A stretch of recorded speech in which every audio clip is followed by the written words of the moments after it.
ओम शांति। 9 दिसंबर के ईश्वरीय महावाक्य नंबर 1।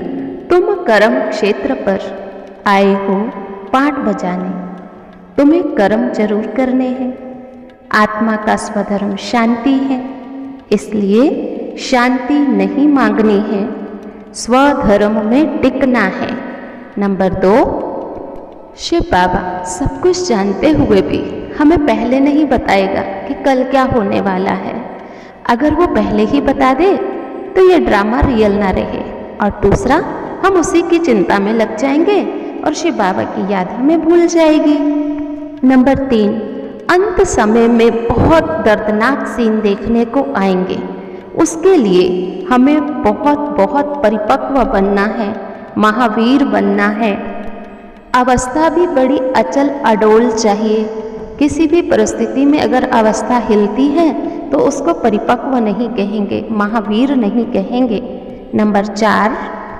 ये जो हम ओम शांति बोलते हैं, इसका अर्थ क्या है? क्योंकि हर एक मनुष्य को शांति तो चाहिए ही। पूछते हैं शांति कैसे प्राप्त होगी। इस पर एक किताब भी है, सच्चे मन की शांति। परंतु परमात्मा ने बताया कि मैं आत्मा हूँ ही शांत स्वरूप। मन की शांति कैसे मिले, यह तो प्रश्न पूछने का ही नहीं रहता, क्योंकि आत्मा का स्वधर्म ही शांत है। हम भी कहते ओम शांति, शिव बाबा भी कहते ओम शांति। मैं भी परमात्मा हूँ, तुम बच्चों का बाप हूँ, शांति धाम में रहने वाला हूँ। तुम आत्माओं ने शरीर धारण किया है। बाबा कहते तुम सोचो मेरा स्वधर्म ही शांत है। नंबर 5। इस दुनिया में सभी कहते हैं परमात्मा सर्वव्यापी है।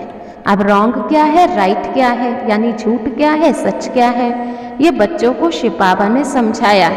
मैं तुम्हारा बाप हूँ। सर्वव्यापी से तो ज्ञान तुम्हें मिल नहीं सकता है, पुरुषार्थ भी नहीं हो सकता है।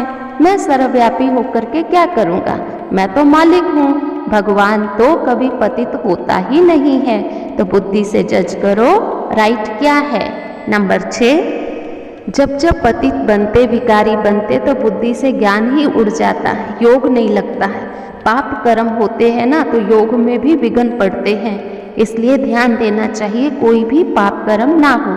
नंबर 7। शिव बाबा हमें सब कुछ देते हैं, लेकिन बाबा अपने पास दिव्य दृष्टि की चाबी रखते हैं और किसी को यह चाबी मिल नहीं सकती है। बाबा कहे ये चाबी मैं किसी को नहीं देता हूँ, स्वर्ग की बादशाही तो देता हूँ पर ये चाबी नहीं देता हूँ। नंबर 8। सभी आत्माएं गॉडफादर को पुकारती हैं रहम करो, तो सब बच्चे हो गए। बच्चे बाप से वर्षा लेते हैं तो देह का अभिमान छोड़ना पड़े। बस मैं आत्मा हूँ, बाबा से वर्षा ले रही हूँ। आत्मा को मेल व फीमेल नहीं कहते हैं। आत्मा तो शिव बाबा की संतान है। बाप से वर्षा लेने का हक तो सबको है। नंबर 9। तुम बच्चों को, बड़े बड़े आदमियों को निमंत्रण दे, उन्हों को समझाना चाहिए। तुम बहुतों का कल्याण कर सकते हो। यह भी नए तरीके के निकल रहे हैं।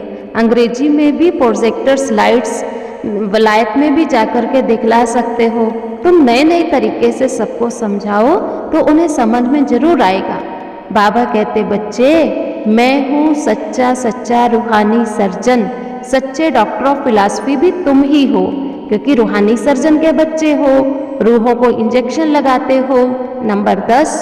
मूल बात शिव बाबा को याद करने की है। बाबा ने कहा बच्चे तुम मुझे ही याद करना भूल जाते हो। अगर मेरी याद में रहे तो तुम अचल अडोल भी रहेंगे, कर्मातीत अवस्था को भी पाएंगे।